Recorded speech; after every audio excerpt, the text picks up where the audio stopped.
Kryeministri i Kosovës Albin Kurti mbrëm ka pasur një takim me emisarin special të Bashkimit Evropian, Peter Sorensen.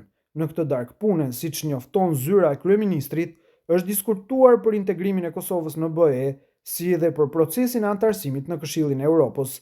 I pranishëm në këtë takim ishte edhe Besnik Bislimi, i cili mori vëmendje të veçantë kjo pasi që Bislimi për disa javë tashmë nuk e ushtron më funksionin e kryenegociatorit të dialogut. Përveç që ai se ka më këtë detyrë, Bislimi s'është as pjesë e kuvendit e as pjesë e kabinetit qeveritar të qeverisë së re të liderit të vetëvendosjes. Bislimi që dikur kishte detyrën e zëvendës kryeministrit me përgjegjësi për integrim evropian dhe zhvillim ekonomik, tash është emëruar nga Kurti në udhëheqës të zyrës për ekspertizë, batim dhe mbikëqyrje strategjike. Përveç Bislimit, në këtë darkë pune kanë qenë edhe Agron Bajrami, ambasadori i Kosovës në Belgjik dhe Bashkimin Evropian, si dhe Kreshnik Ahmeti, zëvendës ministër i jashtëm i Kosovës.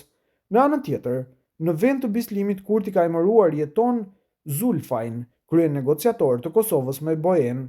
Megjithatë, ky i fundit nuk ka qenë pjesë e takimit të mbrëmshëm me Sorensen. Timonin e dialogut nuk e ka Zulfaj. Dialogu Kosovë-Serbi do të udhëhiqet nga zëvendës kryeministri dhe ministri i punëve të jashtme dhe diasporës, Glauko Njufca. Kështu ishte bërë ditur javë më parë nga vetë Ministria e Punëve të Jashtme pas një takimi mes Konjufcës dhe Sorensenit.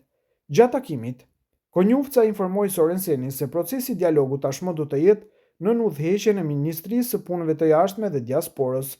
Në takim u diskutua momenti aktual në të cilin ndodhet dialogu, si dhe u shkëmbyen pikpamje mbi qasjen dhe parimet e nevojshme për të siguruar një proces më efektiv dhe të qëndrueshëm, kishte deklaruar Ministria e Punëve të Jashtme. Sidoqoftë, as Konjufca nuk ishte në darkë.